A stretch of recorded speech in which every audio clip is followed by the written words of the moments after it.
This a while back, Bitcoin at 10,000 is an industry. Bitcoin at 100,000 is a world power, and Bitcoin at 1 million is a global government. It's just not the one that anybody expected. It's funny to put it that way.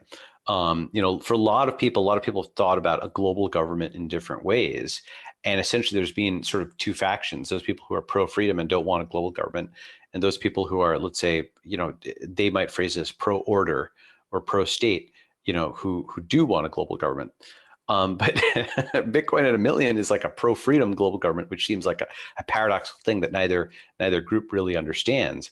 And essentially, the reason it's like a pro-freedom global government is Bitcoin at 1 million becomes digital gold, truly digital gold, and it constrains states in the way that gold used to constrain states, which we can only really understand by reading history books and reading what those periods were actually like.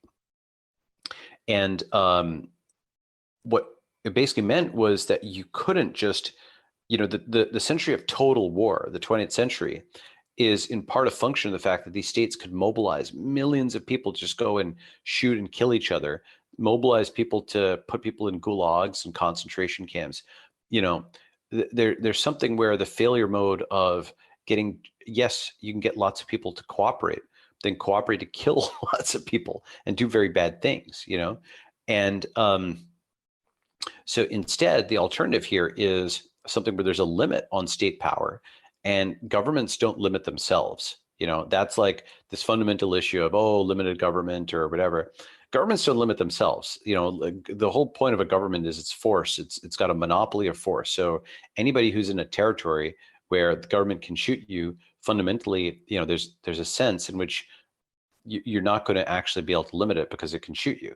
And of course, there's various social blocks that people put in there. A lot of people are they don't like to it's sort of like not thinking about what meat is. They don't want to think about what the government is. Meat is killing an animal, and the government is a gun.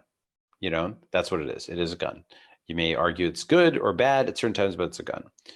And so limiting the use of that gun by the people who the gun is pointed at, or that is to say, the people who the gun is pointed at don't really have the ability to limit the use of it. They may think they do, and maybe they do in some levels where, if it's actually going and attacking somebody, then, it looks bad for them and so on. I'm not disputing that. There's some aspect of optics and PR and whatnot. Someone has to pull the trigger, when the state is enforcing something. But I think it's more interesting to think about limiting it from outside with constraint, with exit, with other groups constraining the use of force, either implicitly or explicitly. And Bitcoin at 1 million means that you can't print very easily. Put another way, a corporation issues fiat, and that fiat is just called equity. And there's a limit to how much equity they can print.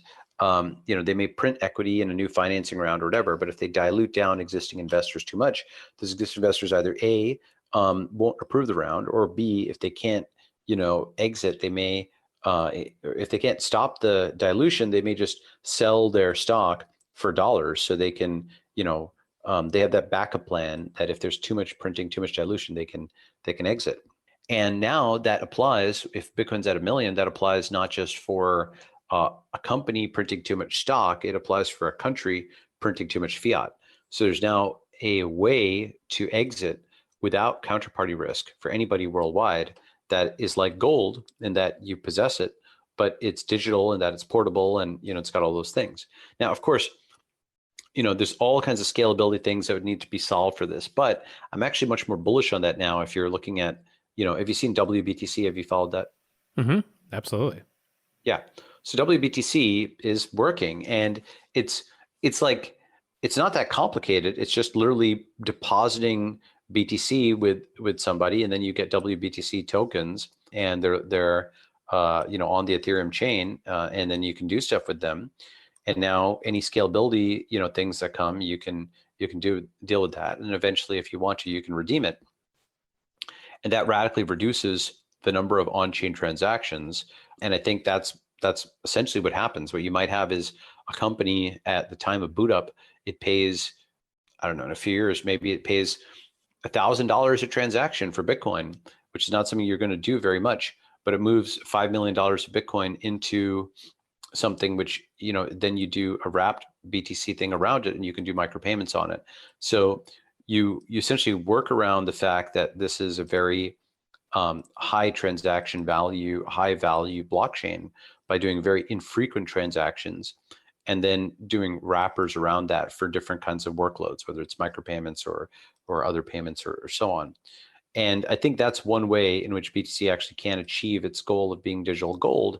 And there's 1,000 different platforms where you can wrap BTC in different ways. And that's, I think that the more pragmatic BTC people will understand that that's a big victory condition for BTC. And then I think hopefully we'll understand, okay, all these other chains add value to BTC. BTC is a king of coins. And all these other folks are in a sense paying tribute because you can wrap it and use it and so on and so forth. But it's not anti-BTC. The crypto economy is centered around it, but you don't have a crypto economy without those other chains that do other things, like giving freedom of speech via social networks or decentralized finance or decentralized DNS, et cetera, et cetera. So, a little bit off topic, but the point is, Bitcoin at 1 million, the next price run. When does Bitcoin get to 1 million? It could be this run. It could be the next run.